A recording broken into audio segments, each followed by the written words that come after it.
एक बार बुद्ध से मलुक के पुत्र ने पूछा, भगवान, आपने आज तक यह नहीं बताया कि मृत्यु के उपरांत क्या होता है। उसकी बात सुनकर बुद्ध मुस्कुराए। फिर उन्होंने उससे पूछा, पहले मेरी एक बात का जवाब दो।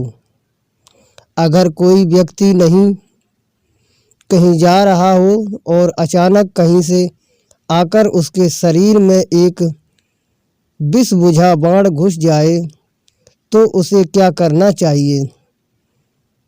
पहले शरीर में घुसे बाण को हटाना ठीक रहेगा या फिर देखना कि बाण किधर से आया है और किसे लक्ष्य कर मारा गया है?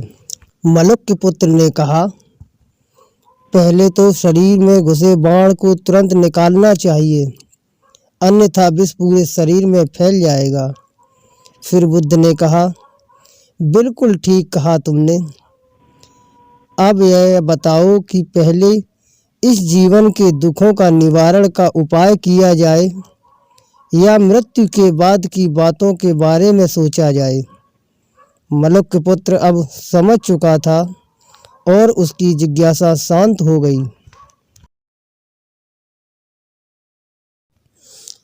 एक युवक ने बुद्ध से आकर कहा, मेरा गांव अशिक्षित है। मैं अपने परिवार से झगड़कर थोड़ा बहुत पढ़ पाया हूँ। आगे और पढ़ना चाहता हूँ, किंतु सभी रोक रहे हैं। घर के लोग सोचते हैं कि खेती में खूब पैसा है और उसके लिए किसी शिक्षा की आवश्यकता नहीं। यही सोच गांव वालों की भी है। कृपया आप मेरे गांव चलकर वहां शिक्षा का प्रचार करवाइए। बुद्ध युवक की बात मानकर गांव आ गए। धर्मभीरू ग्रामीणों ने बुद्ध का सत्कार किया और रोज उनके प्रवचन सुनने आने लगे। बुद्ध जब भी शिक्षा का महत्व बताते, ग्रामीण विरोधी मत रखते। एक दिन एक महिला अपने 5 साल के बच्चे के लिए पूछने लगी कि उसे किस उम्र से शिक्षा दिलवाएं। तब बुद्ध ने समझाया कि तुम्हें तो 5 वर्ष पूर्व उसकी शिक्षा शुरू कर देनी थी।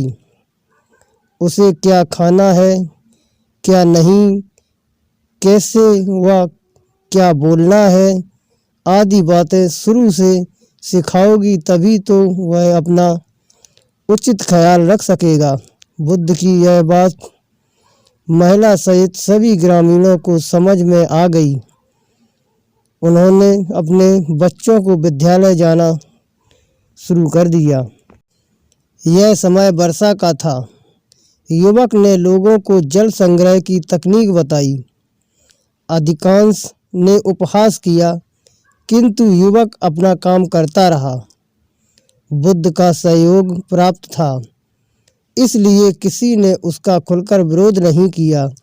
जब गर्मी में भीषण जल संकट के कारण फसलें सूखने लगी तो युवक ने कुएं खुदवाए, जिनमें जल संग्रह की तकनीकी के कारण खूब पानी निकला। ग्रामीण अब शिक्षा का महत्व समझ चुके थे। धीरे धीरे संपूर्ण गांव शिक्षित हो गया। ज्ञान हर उम्र में अर्जित किया जा सकता है। यही ज्ञान हमें जीवन में आने वाली समस्याओं के समाधान की राह सुझाता है। महात्मा बुद्ध गांव में ठहरे हुए थे। वे प्रतिदिन शाम को वहां पर सत्संग करते थे। भक्तों की भीड़ होती थी, क्योंकि उनके प्रवचनों से जीवन को सही दिशा बोध प्राप्त होता था।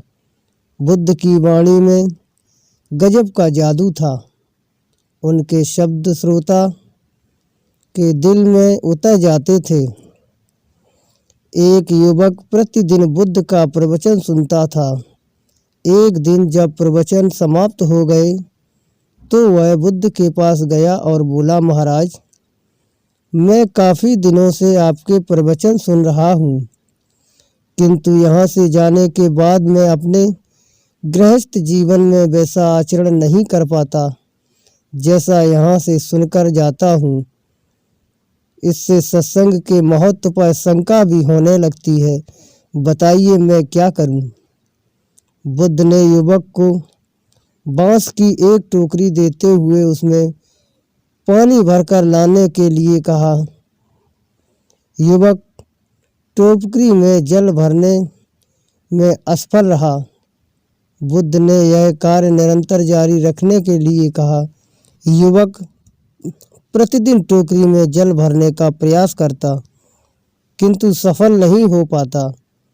कुछ दिनों बाद बुद्ध ने उससे पूछा, इतने दिनों से टोकरी में लगातार जल डालने से क्या टोकरी में कोई फर्क आया? युवक बोला, एक फर्क जरूर नजर आया। पहले टोकरी के साथ मिट्टी जमा होती थी, अब वह साफ दिखाई देती है। कोई गंदगी नहीं दिखाई देती है और उसके छेद पहले जितने बड़े नहीं रह गए, वे बहुत छोटे हो गए हैं।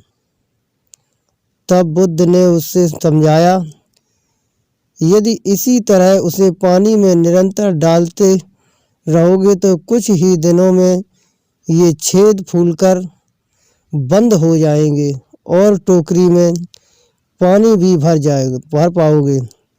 इसी प्रकार जो निरंतर सत्संग करते हैं उनका मन एक दिन अवश्य निर्मल हो जाता है। अब गुणों के छिद्र भरने लगते हैं और गुणों का जल भरने लगता है। युवक ने बुद्ध से अपनी समस्या का समाधान पा लिया। निरंतर सत्संग से दुर्जन भी सज्जन हो जाते हैं, क्योंकि महापुरुषों की पवित्र वाणी उनके मानसिक विकारों को दूर कर उनमें सद्विचार और आलोक प्रसारित कर देती है।